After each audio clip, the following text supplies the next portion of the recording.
So right at the beginning of the day, it's my great pleasure to welcome Rosaleen Duffy from the University of Sheffield and Trishan Simli, which I've put wrong there. I think you're the University of Cambridge, and sorry for the typo, and to join us for a plenary panel. So with no further ado, I will pass over to you.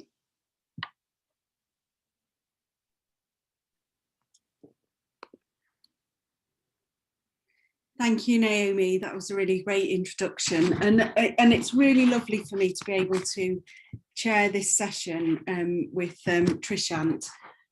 So our speaker is Trishan Simli, who's currently completing his PhD at the University of Cambridge, and I'll hand over to him very shortly. But what will promise is to be a really fascinating and challenging presentation on his research in India. And yesterday, I thought there were a series of great papers. They were really thought-provoking. And what was clear was that we need to see drones in social context, but also that drones are just one example of a much wider turn towards technological applications and solutions in conservation, which brings with it both risks and opportunities. So I just wanted to introduce Trishant with just thinking about 4 different themes that I picked out yesterday and from my own research. And many of you know I've been very critical of the developments of drones, and coming from a politics and international relations background, I was intuitively suspicious of drone use because where I'd encountered them was in debates and discussions about their military application, and particularly their use in remote warfare. But it was research by colleagues like Naomi Milner and others who made me think differently about this.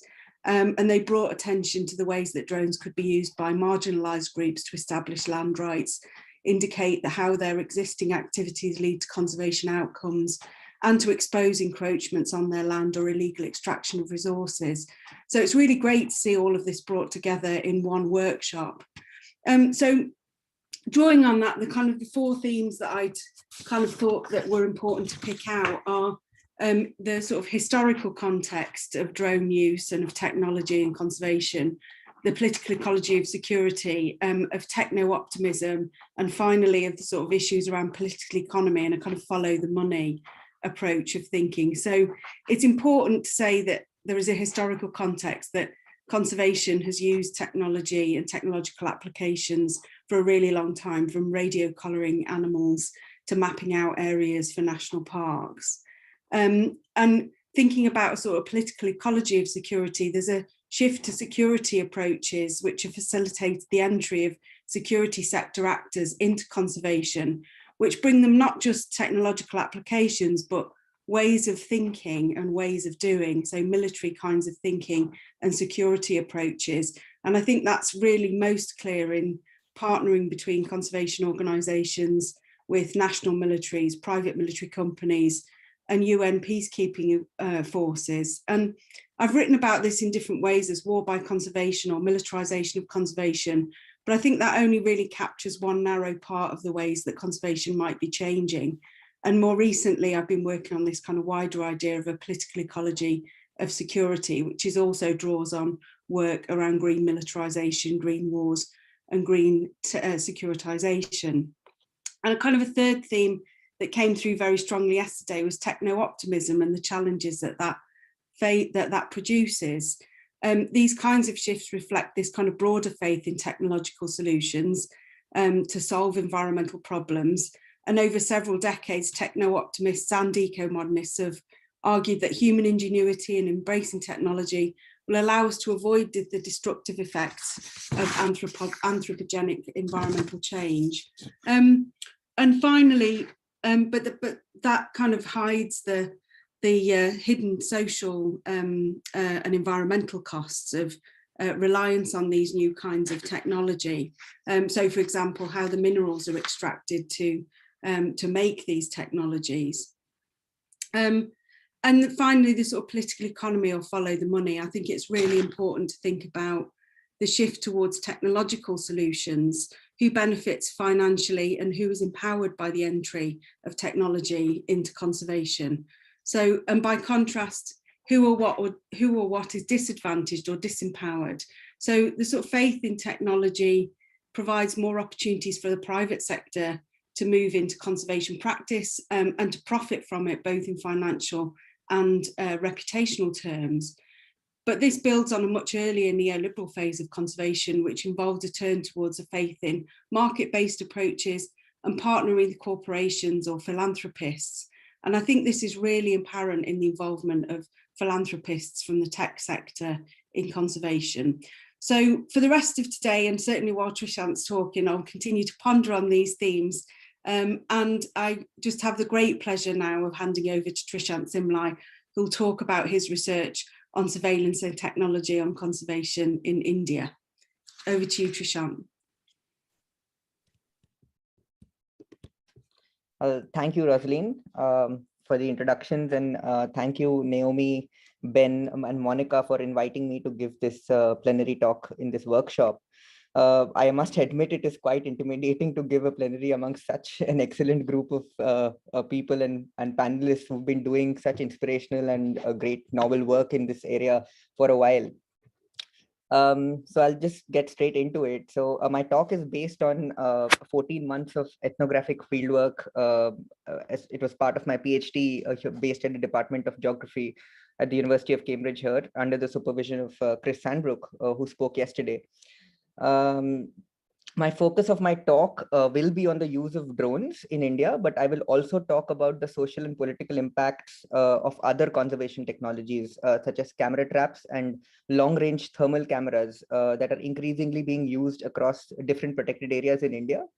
And the reason being that when it comes to conservation surveillance, these technologies are used in tandem or together as a form of surveillance regime. And they kind of seamlessly work together to kind of establish control over local communities. So I'll be discussing the social and political impacts of these technologies on local communities and other forms of conservation practice in India. So digital technology is rapidly changing economies, societies, cultures, and life throughout the world in increasingly profound ways. Many commentators and scholars have argued that human society has entered what's called the information age. Researchers, conservationists, and policymakers often welcome the technologies of the information age as they promise large amounts of data, rapid processing speeds, better access to information, unique visual representations, and efficient decision-making capabilities. However, scholars have increasingly argued that there is a downside to this story due to the practical challenges and also the social consequences created by the use of new technology. It has also been argued that the use of technologies for law enforcement and policing feeds into the militarization of conservation discourse that can have negative outcomes for local communities. Let us look at some of these technologies that are used in India and their kind of shifting objectives over time. So camera traps or motion-activated cameras are perhaps the most widely used surveillance technology in conservation and ecological research in the world, and definitely in India. They have indeed kind of revolutionized monitoring by providing a window into unique animal behavior and facilitating methods for standardized animal counts, especially for big cats like tigers. India actually recently entered the Guinness Book of World Records for the world's largest camera trap survey, in which 120,000 square kilometers of area was surveyed intensively by camera traps across protected areas, outside protected areas, in human-dominated landscapes. The black and white picture on the right actually is probably the first ever camera trap picture in the world, made by this British forester in the 1930s called F.W. Champion, using tripwire equipment. So camera traps are not really new. They've, their association goes back much, decades before the modern camera traps came in. So although camera traps are normally deployed with the objective of taking images of wildlife, they are often triggered by humans. And increasingly, camera traps have also been specifically deployed for the objective of monitoring human activity for conservation goals, such as quantifying anthropogenic pressure on ecosystems, monitoring human-wildlife interactions, and specifically for anti-poaching. But recently, camera traps have also been used for workplace surveillance to monitor frontline forest staff or conservation labor, as you can see from a news article down there, which says now camera traps to keep tab on staff at anti-poaching camps. And that's really kind of an interesting development of how a technology used for species counts is suddenly now actually doing surveillance in workplaces. So as we heard and seen from the brilliant speakers yesterday, the use of drones has rapidly evolved and developed in the past decade after primarily being kind of designed for military use. We saw yesterday that the use of drones in conservation sector has a wide range of potentially relevant applications and even for communities asserting their rights. However, their use in India has largely been experimental to date. An ambitious project called the Electronic Bird, or the eBird, was started by the government-funded Wildlife Institute of India in 2013. The project aimed to build customized drones for use in India's tiger reserves. However, the project was delayed primarily because of conflicts with the rigid regulatory mechanisms of the Civil Aviation Authority and due to the objections of the Ministry of Defense in India. Only recently was a national drone policy formulated, and since then the use of drones has increased manifolds within tiger reserves, but specifically by government departments. NGOs and researchers are still not allowed to use drones in India's tiger reserves unless it is being done in collaboration with the state or with the government. So under the Wildlife Institute of India's eBird project, a range of applications for drones were proposed, such as tracking dispersing tigers and elephants out of tiger reserves, forest fire management, patrolling remote inaccessible areas, and standard surveillance for anti-poaching operations. However, as of 2020, in most tiger reserves, drones are primarily used for anti-poaching and law enforcement in a very concerning fashion, as I will demonstrate later in this talk. Other than camera traps and drones, conservation in India is perhaps at its carceral best in the form of the electronic eye technology, which is deployed in multiple tiger reserves. Developed by wildlife enthusiasts through their tech startup called as Binomial Solutions, the EI is a high-tech and expensive conservation surveillance technology that has a powerful thermal camera mounted on a tower that relays visuals and sends out alerts in real time when warm-blooded presence is detected in its range. The towers have a striking resemblance to the observation tower of Jeremy Bentham's Panopticon, which Chris mentioned yesterday during his talk. The towers relay a visual as shown in the slide to the IT cell of that concerned administration or that tiger reserve.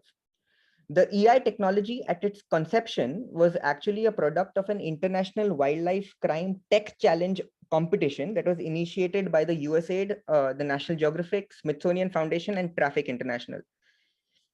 And there's a lot of spectacle around the launch of the EI technology. In fact, the current Prime Minister of India launched it at the 3rd Ministerial Conference on Tiger Conservation in 2016. The growing use of technologies in conservation landscapes raise concerns about a multitude of ethical and privacy issues. The deployment of such technologies is also often met with resistance by local communities, which respond by damaging camera traps or by other subversive means, by lighting fires around the camera trap, or sometimes even showing a shoe at a drone, which happened in India recently. The use of such technologies also triggers harassment and exploitation of marginalized groups. Finally, the growing use of such technologies are giving rise to these digitized or digital environments and landscapes, the socio-political implications of which have not been studied enough. So I look at it, this topic through the lens of surveillance studies and also through the lens of geography and political geography and militarization. But surveillance studies is a key kind of framework for me to, academically engage with this topic. So the use of surveillance technologies has been heavily studied in urban spaces, especially after Edward Snowden's revelation to the extent of the American NSA's surveillance. More recently, the Cambridge Analytica and Facebook scandal has triggered another wave of studies in surveillance, and this age being called the age of surveillance capitalism. However, there is a severe dearth of literature on surveillance arising out of from rural settings, and there is very little empirical literature on the implications of surveillance from conservation spaces. Edward Snowden famously said that surveillance is about control. And I argue that conservation surveillance, when used without ethical safeguards and by complete impunity by the state, can lead to control in the most repressive ways. And I'll demonstrate that in the next few slides. So my field site for my PhD research was the Corbett Tiger Reserve in the North Indian state of Uttarakhand in India. I chose Corbett primarily because of its unique history and a wide range of surveillance technologies that are used here. It also has the largest and the highest and the most dense tiger population at a single site in the world. Initially called as the Haley National Park, Corbett was actually the first national park to be declared in the Indian subcontinent. The region where Corbett Tiger Reserve lies today also has a rich history of resistance and environmental movements to imperialist forest policies by the colonial government and then later by the Indian Forest Department. The state of Uttarakhand also saw the non-violent Chipko movement that became rallying point for many future environmental movements all over the world. So it is a very heavily politicized landscape with conservation-induced contestations of space between the local communities and the government forest department. The region around Corbett is also quite diverse in the different kinds of social groups that live here. Indigenous groups that come under scheduled tribes of India, the Baksas, the Van Gujars, and the Tharus have historically first settled in this region. There is the Pahari mixed caste community that are dominant in the region. And then there are Rai Sikhs or immigrant minorities that inhabit the fringe regions of Corbett. Now, I'm particularly going to talk about caste as it is very, very important in my research. So caste is fundamental to social and political processes in the region and throughout India. Traditionally rooted in Hinduism, the caste system is a form of social stratification based on principles and customary rules. It involves the division of people into social groups, which are called castes, where assignments of rights are fixed by birth, often includes an occupation and are hereditary. In simpler terms, caste is where society is divided up in different groups, with those who have more power at the top and those who have little or no power at the bottom.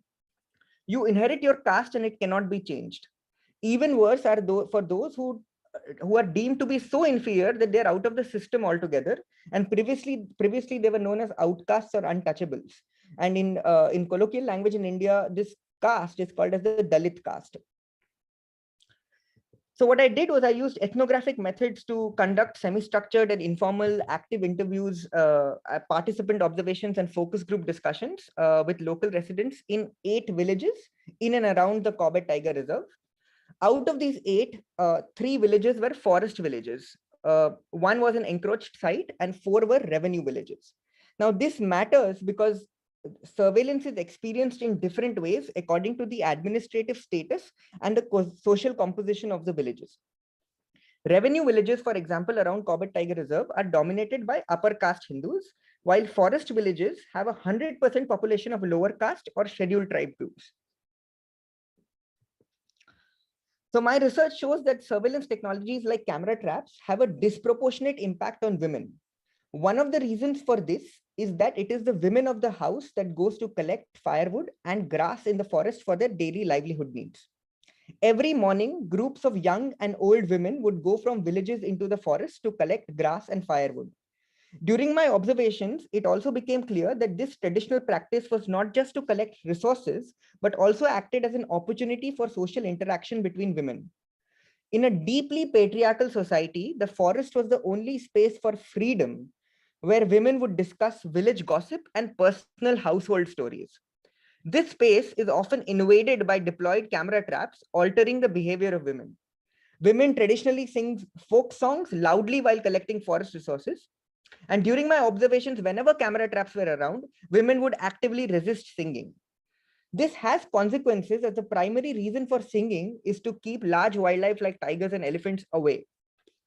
Furthermore, and more concerningly, camera traps often catch women in compromising acts such as relieving themselves or in a position when their clothes are not in order of accepted cultural norm. And this has severe implications on privacy and has given rise to cases of sexual harassment by forest personnel, causing social stigma for the women and her family and the entire village.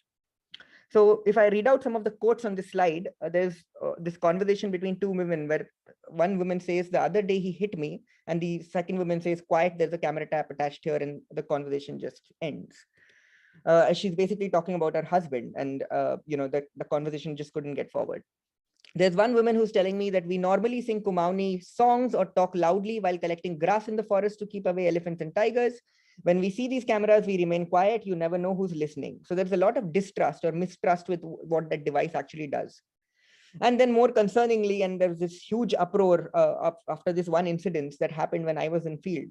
That one woman picture of relieving herself came in the camera trap, and instead of kind of deleting the photo, the picture was circulated in local WhatsApp and Facebook groups by Forest Department labor, like the frontline forest staff. So during my fieldwork, I had the opportunity to observe the modus operandi of the drone security force that was set up in the Corbett National Park. A group of 5 men with experience in serving in the Indian paramilitary forces. Interestingly, the Uttarakhand Forest Drone Force are called the Warriors of the Forest. So I made observations of the drone team as they traveled to different villages for their daily drone sorties over a period of time, in a vehicle that it looked like it was straight out of the FBI or the CIA. The mandate was very clear. A senior forest official, when asked about the objectives of using drones, authoritatively mentioned to me that the basic mandate was to create psychological terror, a phenomenon closely documented in the literature on drone warfare. My research shows that the use of drones in the Corbett Tiger Reserve is completely for surveillance and not for ecological purposes, as it was initially conceived to be. And this surveillance changes in intensity according to who is being surveilled. Every morning, the team would drive to a village adjoining the boundary of the reserve and in full public view, fly the drone on the boundaries of the village and the forest. This, however, changes according to the village where the surveillance is being done. For example, in the forest villages that are dominated by scheduled castes, drones would be flown from within the villages. And when a crowd gathers, they would be told about how the craft even flies at night, is synchronized with their social security and identification IDs called as Aadhaar cards in India, and that they would immediately be identified and caught by a team from a national capital, not even the state capital. Somebody from the national capital would come and catch them. This practice changes considerably when the drone is flown alongside a village that is dominated by upper caste or powerful class groups. In these villages, the drone would first call the village headman and ask for his permission before flying it. Here, the drone is flown at the boundaries of the forest and the village and not from within the village. So it would be flown from where the forest starts and where the village ends, so like on the boundaries. What is interesting here is that the village headman often directs the drone team to fly the drone over areas that are inhabited by marginalized caste groups. This practice has also been discussed in surveillance studies literature and is called a social sorting through surveillance. Let me narrate 2 specific examples from my fieldwork. So on 5th August 2019, the government of India revoked the special status or limited autonomy granted under what's called Article 370 of the Indian Constitution to Jammu and Kashmir, a region administered by India, consisting of Kashmir and has been subject to dispute among India, Pakistan, and China since 1947, since independence. The one Gujjar community that live in and around the Corbett Tiger Reserve track their ancestry to this region, and until recently practiced nomadic pastoralism, summers in Kashmir and winters in this region around the Corbett Tiger Reserve. After the abrogation of Article 370, a wave of jingoistic nationalism spread through India and hate crimes increased against Kashmiris and Muslims. And the One Gujjar community is basically Muslims. During this time, the One Gujjars, though already looked at in a suspicious way by other communities that reside with them, were marginalized further. The headman of a village that neighbors a One Gujjar settlement directed the drone team to monitor the One Gujjars just because he heard some of them raise concerns about the abrogation of Article 370. Sure enough, after the events leading up to the abrogation of Article 370, One Gujjars noted an increase in drone surveillance and camera traps around their settlements and where they go to graze their cattle. So, for example, from the quotes, you can see that, there's some people who are telling me, what are they trying to monitor by flying the drone where women from our village go to relieve themselves? Can they dare to do the same in upper caste villages? So this is somebody from a lower caste village or a forest village telling me that the drones are sometimes flown in areas where their women go to relieve themselves. There is this quote from a village headman where he says, these One Gujjars cannot be trusted. I heard one of them talk about the abrogation of Article 370 and they can do anti-national activities. They should be monitored by the drones instead of us. And then there's a one Gujar who's telling me earlier, they only put cameras in the jungle where we go to graze our cattle. Since the last month, they have started putting them around our settlements too. This is after the abrogation of this article and that atmosphere, the communal atmosphere in that country, in India. So, sorry. So I have to give you another example. So on one of my participant observation days with the drone team of the Corbett Tiger Reserve, I observed how during a flying sortie near a One Gujar settlement, the drone was intentionally lowered above women returning from the forest with clumps of firewood on their heads. This triggered panic and resulted in women dropping the clumps of firewood on their heads and running to take cover. The drone operators at this moment have a laugh about what just transpired. And then one of them turned to me and said, "This is what happens. The women panic and drop the extra wood they are bringing from the forest." I asked the operator if he knew how much the women are supposed to bring and how they could tell if they were exceeding that limit. He replied, "The problem is that there is no limit. These women collect more than they actually consume. They don't need that much wood anyway. And these people need to see that they are being monitored." In the days that followed, I got the opportunity to do a focus group discussion with some of these women who had seen panic and run after seeing the drone. "I do not know why I dropped my head load of wood when I saw this drone. It just triggered some panic and fear in me," said one woman from the group. Another woman stated to me that things were anyway bad for their community in current times, that anything to do with the state machinery instills a sense of fear in them. The discussion revealed that the ambivalent legal nature of what is permitted and what is not permitted in the forest, and contestations over resource collection zones, which are buffer areas and sort of inviolate core areas, determined how women reacted to such surveillance. The discussions also revealed that much of the fear and panic among women stemmed from fear of a loud flying object and its associations with traditional policing and the military, and from ongoing communal and political tensions in the society. So it's very interesting how drones kind of contribute to such discourses. As mentioned before, there is also the deployment of the technology called as the electronic eye, or the EI. In Corbett, these are 11 EI towers deployed on the southern boundary of the Corbett Tiger Reserve. The towers relay a visual IT cell and to the director's office of the Tiger Reserve. So an alert goes on directly to the director, and there is one person kept just to kind of monitor these sensors from the IT cell. The visuals are 24/7 in nature. The deployment of the electronic eye is actually, has its own micropolitics. For starters, the state in which Corbett Tiger Reserve is placed is called Uttarakhand. And it's separated from the larger state of Uttar Pradesh, which is a neighboring state, after a sustained movement for autonomy and on linguistic and cultural grounds in the year 2000. So it's been 20 years since then. 2 decades after its independence, animosity towards the people of Uttar Pradesh is often noted in public discourse. Secondly, the southern boundary are lined with villages that mostly have people from the lower caste groups, and more importantly have settlements of Rai Sikhs, a community that was notified as a criminal tribe during the colonial times. They were only denotified by the government of India in the late 1970s. 7 decades after independence and 3 decades after being denotified, the victimization and marginalization of this community continues. The electronic eye is often sold as a deterrence tool through which the forest department can keep an eye on this group. The EI has the capability to see into people's farms and homes from many kilometers away, arising some very concerning privacy issues. So the EI is actually inside the protected area, but it can see, all the way through into the boundary and into the villages that line the boundary. And these are mostly villages of lower caste people or Rai Sikh settlements. So, just in conclusion, my research shows conservation surveillance technologies can have wide-ranging social and political implications. They can exacerbate already prevailing inequalities of gender, caste, and class. It is important to consider who, what, and why when using conservation surveillance technologies.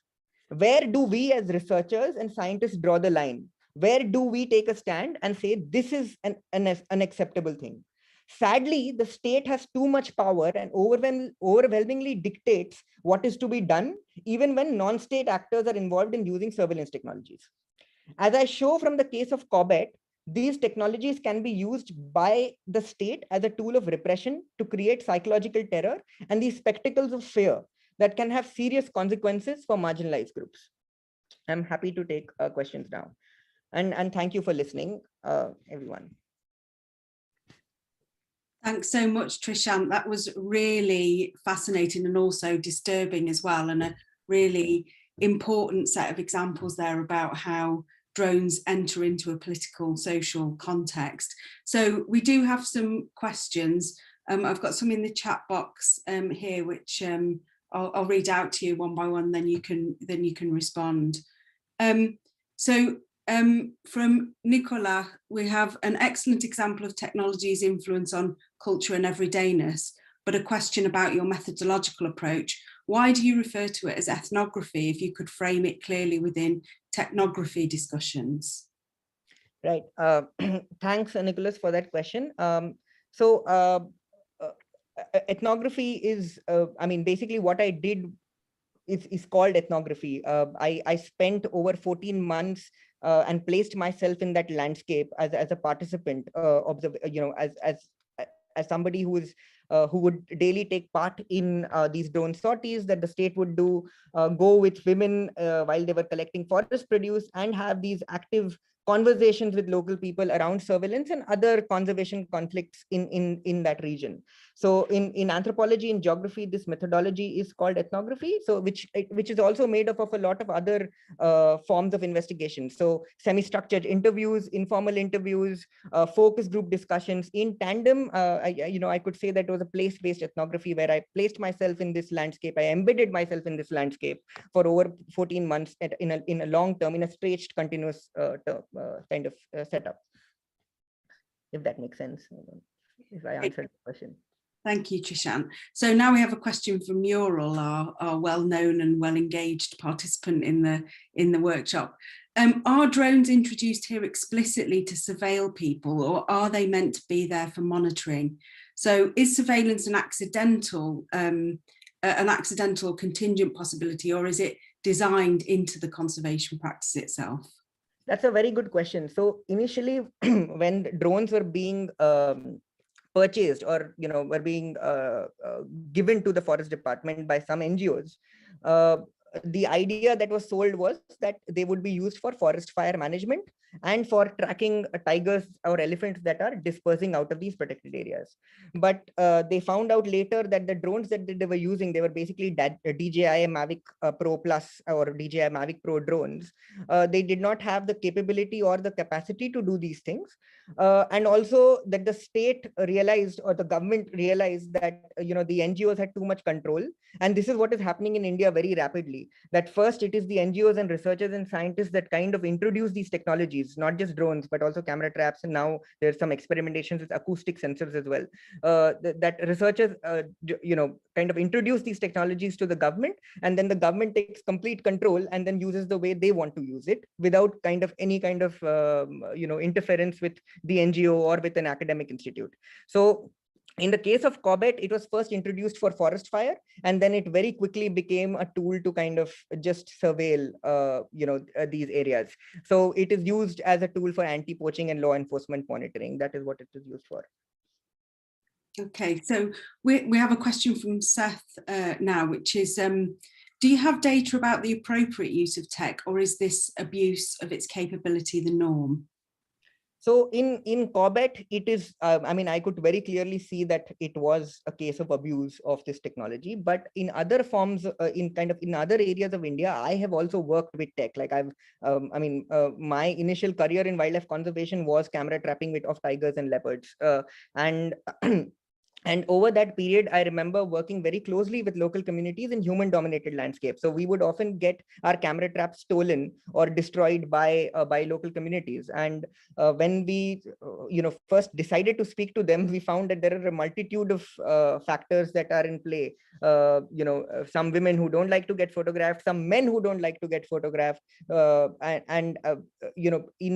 in that period, after lots of consultations with local communities, camera traps were used, and they were okay with it. So I've realized that a process preceding the actual deployment of technology is necessary, where where people talk to where conservationists or researchers talk to people and then deploy these technologies, and that helps out.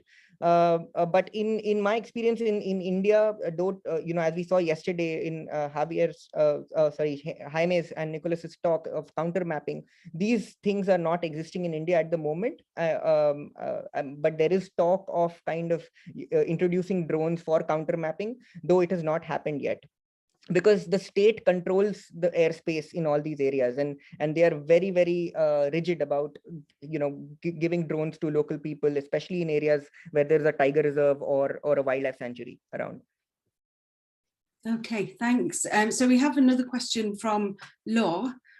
Could you say a bit more about the way that the Forest Department relates to other bodies of the state?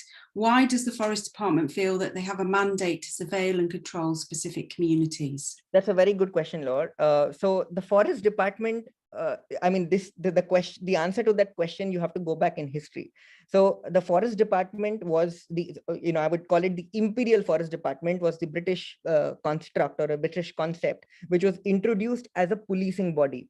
So it was not introduced as a body that was used for management of natural resources. That was one of their mandates, but their first and initial mandate was policing and the protection of timber, because the British harvested timber from these forested regions, and local communities had rights at those times, and those rights were curtailed. Lots of people were called squatters and poachers. So I think the idea of or this attitude of the Forest Department seeing them as enforcers and police officials comes from that period, and which has not really changed over time. And it is actually, I would say that it has further increased because of this discourse of militarization of conservation. And now with the introduction of paramilitary forces in there are paramilitary forces deployed in some of India's tiger reserves. I mean, this discourse is further intensified, that the Forest Department thinks itself as a policing body. Thanks, Trishant. I mean, your presentation has meant an explosion of questions, so it's obviously got people's interest going. So we have another question from Juan Felipe. Thanks for the presentation. I'm wondering if you also looked at the gendered impact of surveillance in male spaces, how surveillance is also shaped other forms of gendered relations in addition to specifically impacting women's everyday lives. That's again a very interesting question, Juan. I did not have much data or much time to look at that specifically, but there are certain instances from my PhD fieldwork that I saw that how these spaces became more. So anyway, these forest spaces are, gendered spaces, because it's the women that go on to collect forest produce in the forest. So men don't really go.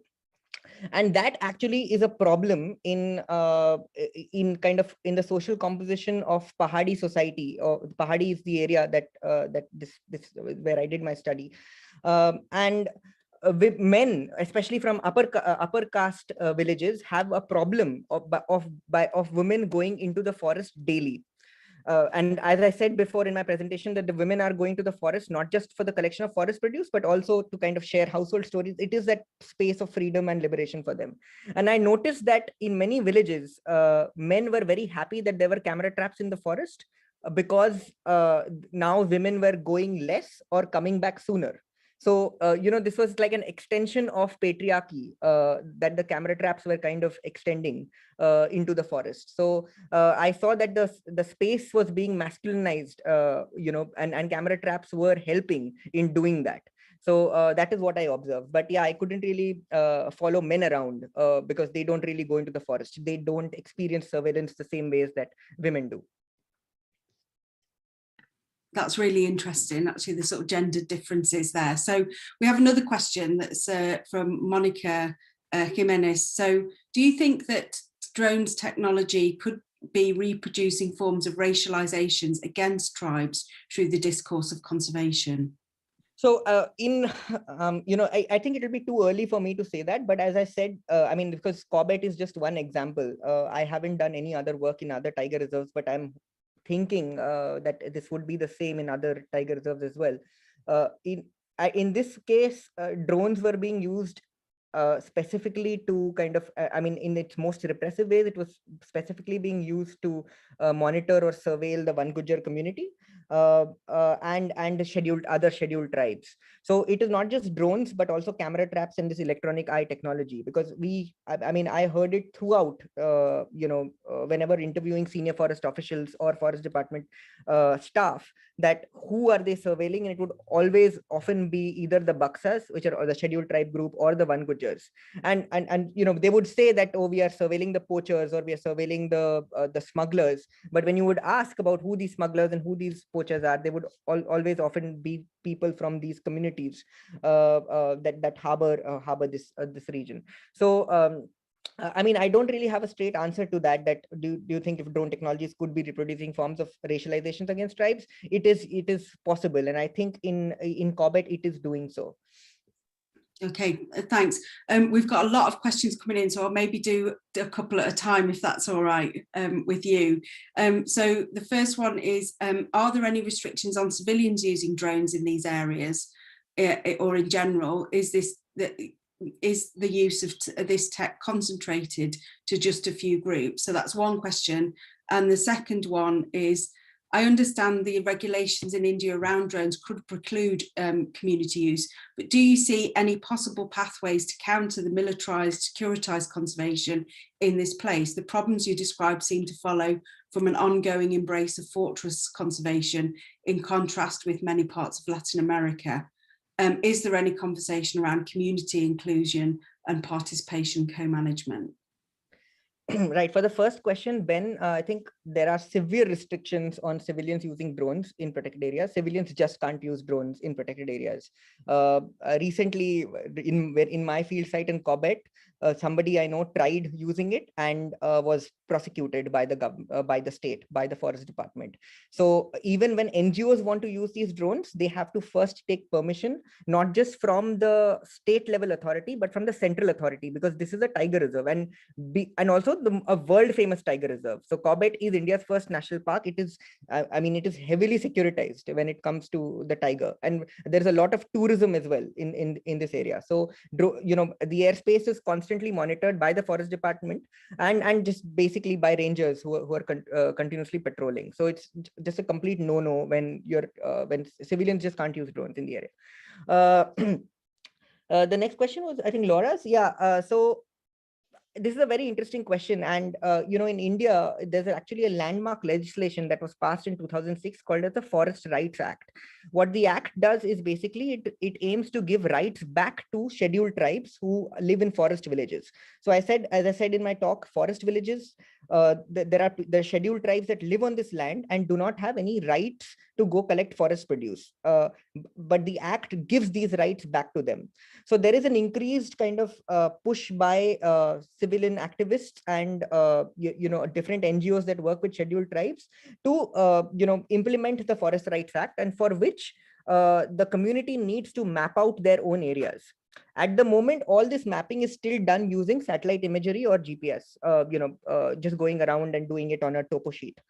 There has been talks of drones playing a part in this, but as I said before, that the government just does not want to give the control of this land to scheduled tribes, and this is still heavily fought, and there's an ongoing court battle as well, especially when it comes to protected areas, especially when it comes to tiger reserves, because tiger reserves are such heavily commodified regions. There's a lot of money that is coming out of these tiger reserves, feeding into the tourism economy.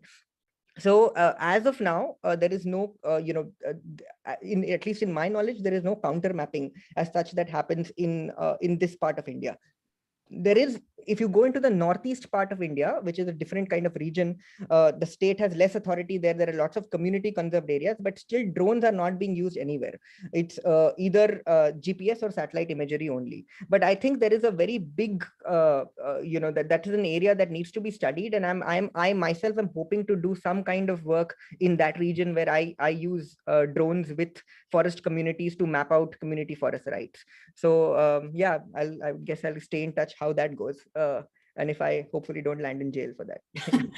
Yeah, well, it is. I'm sure that there are significant risks to you as a researcher actually doing this kind of work. And I found it really interesting when you were talking actually during your presentation and in answer to one of the questions about how there is this kind of copying across of military thinking and sort of classic counterinsurgency approaches through the use of drones. So we have a couple more questions here. One from Jaime. Do you think conservation bingos that support the state in tiger conservation efforts may somehow have a role in the surveillance dynamics you have observed? And then a second question that's come in from the mural. Is there a need for researchers, NGOs and state actors to cooperate on jointly developing the structures for appropriate and positive use of technology, thinking beyond simply what's technically possible? Yeah, so for the first question, Jaime, so this is very tricky as well, because I have good friends in conservation bingos and all work with either the WWF or one of these big conservation organizations in India. They definitely have a role, because these are the organizations that are introducing these technologies to the governments. Not that the governments can't procure them themselves, but conservation bingos have a very key role to play, because they launch these massive media campaigns and funding campaigns saying that now we're going to use drones to monitor tigers, or we're going to use camera traps, or we're going to use some acoustic sensors, and they're going to experiment all of that. And as I said, in India, that nothing is possible without the collaboration of the state. NGOs just can't function in silos. In one way, that is very good, because India has done very well to keep most of the other bingos out of India. Probably only WWF is working closely in India. Otherwise, we don't have like Fauna and Flora International or BirdLife or anything working in a big way in India. So I think bingos do have a role, obviously. But to be honest, with all my interactions with conservation bingos and people who are working with drones, I have felt that there are people there who are aware of the kind of limitations and the kind of negative impacts that these technologies could have. But also, their hands are tied, especially after the technology is transferred. They really can't do much because it's the state acts in complete impunity once they get the technology. So yeah, they do have a role to play. I mean, I guess it goes back to our discussion yesterday of proportionality. If we need to, are drones even necessary in certain sections? Are these technologies necessary? You have to think about whether what is necessary and what is not, and then kind of introduce it to the state. So yeah. And the second question, sorry, I forgot what the second question was, Rosaleen. It's from the mural, so you can't see it in the chat. So it's, is there a need for state and NGOs and other kinds of actors to cooperate jointly on developing structures for appropriate and positive use of technology? Yes, absolutely. And I think, though my experience in India over the last decade of working in conservation is not very positive about this collaboration working together, because in India, the bureaucracy changes over time very, very quickly. So if you have one good officer or one officer who wants to work with communities, suddenly he's transferred, a new officer comes in, and all of that goes back to square one. So there are certain very well-known forest officers, senior forest officials. In fact, a lot of people ask me this question, that how did you get access to these things? Especially, how did you get access to go and work with the drone team, or how did you go get access to patrol the Corbett Tiger Reserve with these forest guards who were using this app called as M-Stripes on their phones? And I say that that wasn't my plan at all. I went to a senior forest official, interviewing him about what these what could be the negative implications of surveillance, and he said, "Why are you not interviewing my staff?" I said, "Sir, who is going to give me permission?" He said, "I will give you permission." So it really depends on individual forest officers, and this was very good that I got this, and he was very open to criticality. But this really depends on individual officers. But internally, the bureaucracy is very rigid.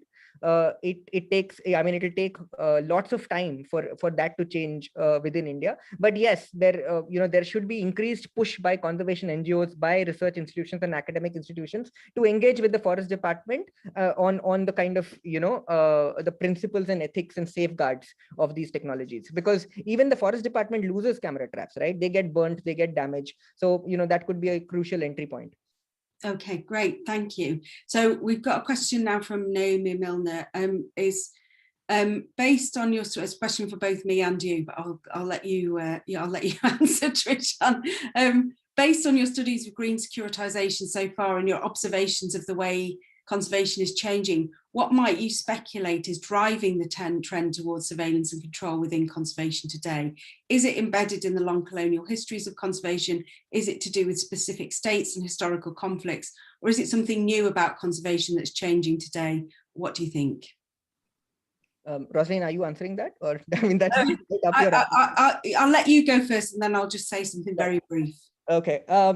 So I think it's all of those things as Naomi's mentioned. There is, but specifically in conservation, I think conservation is borrowing heavily from the kind of new counterinsurgency discourse as well, and also this increased push of technology. I mean, like this advent of new technologies has really pushed. I mean, warfare has changed considerably, hasn't it, over the last few years? And I think that is also being reflected in conservation, which again has this shared history of surveillance and control since the beginning, since the conception of the idea of protected areas. Racialized populations or marginalized people have always been surveilled. It is not that surveillance, I don't think, is new at all.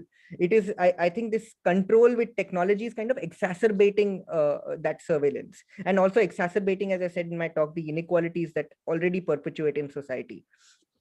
Yeah, I mean, I agree with all of that, and I think it's a convergence of a whole series of different factors, and it obviously plays out differently, as Laura Saul's put in her question. It plays out differently in different locations, so that community groups might use it in Latin America, but it may be used as part of a sort of suite of state repression techniques in Africa and Asia because of specific colonial histories and specific state formations. So I think, certainly I think it's a confluence of all of those kinds of factors. And then also that, conservation NGOs exist in a very competitive funding environment, and being able to partner up with security actors and see that actually there's a lot more finance in the international system for security type approaches means that there's new streams of funding that they can tap into. If there's a claim that what they do also produces security for both national governments and globally. But yeah, I mean, I agree with everything you've said there, Trishant. I think that's spot on. So we'll go on to another question from Chris Sambrook, because I think we've only got just over 5 minutes before I'll hand back to Naomi for to talk us through the next break in the afternoon. So this is a question from Chris Sambrook. So could you say something about how the images you used in the presentation were produced? This might also be interesting in the context in the session on arts and drones later this afternoon. And the second one is from Sarah Vanderhoeven. I'm curious about the comic drawings you included in the presentation, which, yes, I agree, they were terrific. Are they developed as part of your research? Right. Thank you, Chris and Sarah. So yes, those images, so they were not really developed part of my research. They were developed after I had finished fieldwork, and I had realized that I have all this sensitive information, and I obviously have pictures as well from my field site, but due to obvious reasons, I could not put these pictures on the PowerPoint or use it anywhere else. So, being there, part of the drone team, or walking with the forest guards, there's a lot of information that was shared with me that could be sensitive in nature, that could result in either the prosecution or some kind of an impact on a local resident or on a forest guard or on a forest watcher. So I decided to get an illustrator to basically illustrate all my participant observations. So there are a series of these images that I decided that these illustrations should be created, which do the job basically instead of photographs, which could easily result in identification of the people. And also, even if I had photographs and I had blurred the images, it just doesn't give the same effect, I guess. So I had these illustrations done by an illustrator to kind of convey my research. So they were not, it wasn't initially decided that I would do that, but it was, yes, it is very much part of my PhD research post my fieldwork. Okay, great. So we have another question now from Juan Felipe Riano. I'm wondering about, yesterday we talked briefly about the symmetric relationships between humans and non-humans in drone ecologies. So I'm wondering about the role of tigers as charismatic species in conservation efforts. Are tigers just a pretext to use technologies for surveillance? What do tigers, what do tigers or their representation actually do in this context?